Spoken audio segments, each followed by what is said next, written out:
It's the first time I've been doubly mic'd. So, yeah, I'm Adelina and I work for Forum 3. I'm a tech evangelist, and today we're going to be talking about some key differences between public cloud vendors. So this presentation was born out of my frustration of not understanding what's the difference, what are they doing, why does everyone keep saying one is bad and one is good. So I just decided to put together a short presentation and hopefully you'll find it useful. So we're gonna look at the big three today.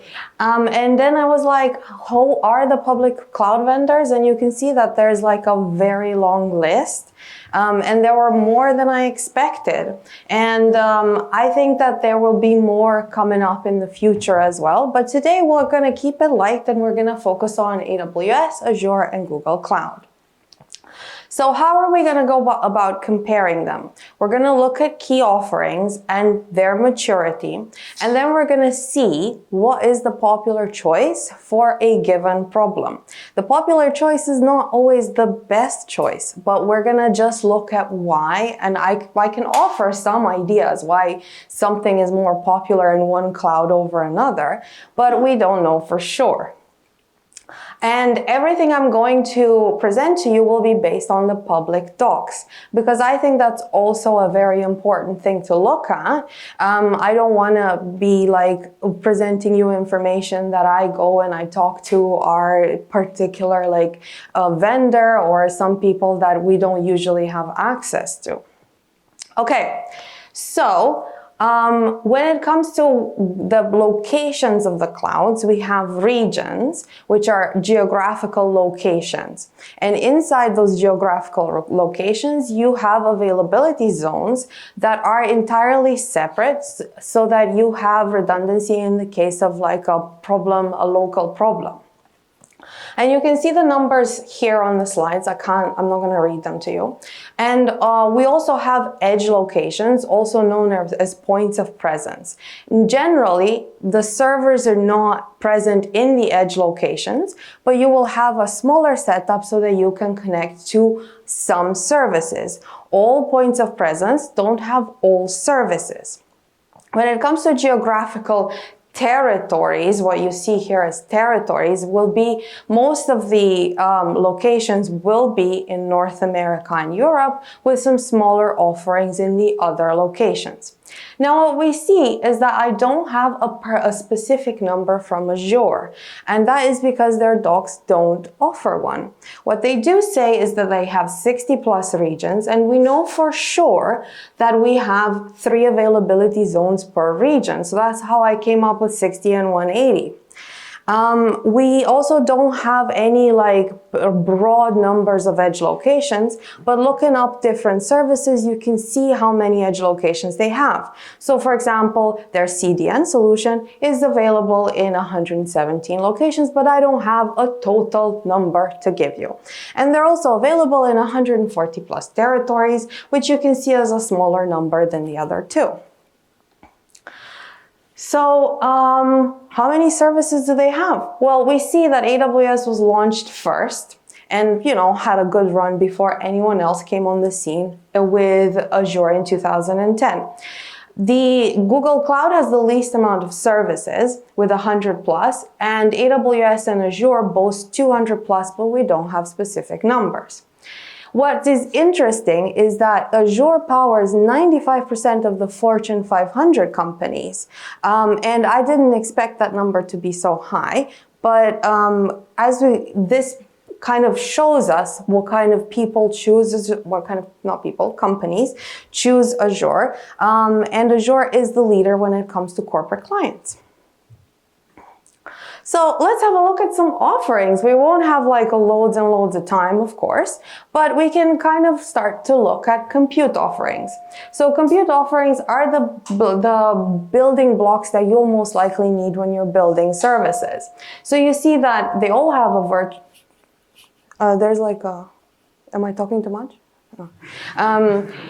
they all have managed Kubernetes offerings, they have serverless, and they have databases that are SQL and NoSQL. So the reason I put together this kind of slide is that I'm hoping that it'll be a useful cheat sheet as we go forward to look at it. So let's look at managed Kubernetes. So when it comes to managed Kubernetes, this crown means that it's the most popular. So according to a CNCF survey, EKS, by the way, I'm going to say these letters all wrong because there's 3 and there's Ks in there. So the Amazon managed Kubernetes is the one that's the most popular. But it also is the one that offers the most amount of manual configuration. So they don't do automatic node repair, and they also require you to do manual upgrades. So it seems that the people that are wanting managed Kubernetes actually want a lot of configuration of their own as well, which I think is quite interesting, because the whole idea of managed Kubernetes was for us to offload the managing of the control plane and everything to the cloud provider. So let's have a look at serverless. The serverless offerings are very, very similar, but Lambda is the most popular. Again, it's not the best one, it's just the most popular. And we see that there's a difference in how many free requests they do, with Google Cloud offering 2 million, but the pricing is very similar. The timeouts on Azure by default are 5 minutes, but you can pay for premium and you can get all the way up to 30 minutes. And they also have HTTP integration, but on Lambda you need to do this via API gateway, which will cost you extra. But still, you have HTTP integration, and everybody loves serverless. There's also I didn't include it in the in the slide, but cold starts are the death of serverless functions, basically.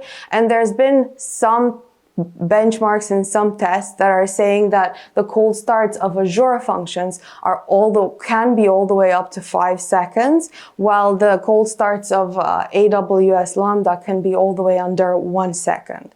But again, this is just one study, and I couldn't find anything in the official docs, and you can have a look at the study yourself. Okay, so when it comes to specialized offerings, there's a bit of what did they say? It was called an arms race, with everybody trying to lean more on faster hardware and make it cheaper and faster to process large amounts of data. Azure has been investing, as we all know, a lot in ML and AI, and they are said to have to win the race towards ML.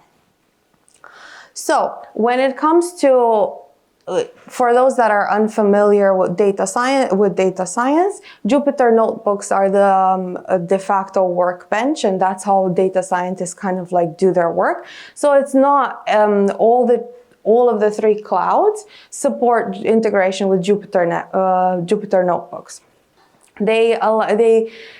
When it comes to ML, it seems that people prefer pre-trained models and like click and already pre-set up things. So all 3 of the clouds offer these kinds of services where you can click and start very quickly. However, the most popular is Google Cloud. And I was looking into it, and apparently one of the big differences is because they have big queries available in Google Cloud, which allows you to have all the way up to 10K columns, with Amazon Redshift to compare, only allows up to 1.7K columns. So it seems that this is why people are choosing Google Cloud. And the final part that we're going to look at is networking. So there are some companies that want to do hybrid cloud offerings. So I think maybe it's not it's not surprising that Azure will be the choice when it comes to hybrid cloud, because normally people opt for a hybrid cloud offering due to regulatory concerns or kind of like data sensitivity regulations. When it comes to direct connections in AWS will only give you access to the services in the region that you're connecting to. If you connect with Cloud Interconnect in Google Cloud, then you have access to the global network, while with Azure, you have access to, I think the whole geographical region. I'll have to double check, I forgot, but it's not just in the one region. You have one thing that's interesting to note is that when you connect with Direct Connect, if your file transfers are free. So if you're doing direct connections and you need to transfer a whole bunch of data, that can save you a bundle of money. Okay. So let's think about how we can develop with Go. So Google Cloud is built on Go, and all the three clouds have a Go SDK with various levels of maturity and offerings. It's easy for us to build and push Go binaries, and it seems that all the SDKs have VS Code integrations if that's something that's important to you. When it comes to money, okay, so AWS charges per minute, Azure charges also per minute, and GCP charges per second, in some cases with a 60-second minimum. So, of course, compute resources are typically where your money will go. So if you know what kind of resource load you can expect, then you can save a lot with upfront commitments. But I think that's something that won't be as interesting to us as engineers. So I'm going to end with some conclusions. So we've seen that AWS is most popular for managed Kubernetes serverless, GCP is most popular for ML, and Azure is the most popular for hybrid cloud. So that's the end of my little presentation. You can come and read more about some of the cool stuff we write on our blog. Our engineers write a lot. So definitely come and check it out. And we also have a really cool podcast, so give it a listen. And I'd like to end with a joke. So what does a wealthy cloud do? Make it rain. All right, so thanks for listening to me. I hope you enjoyed it.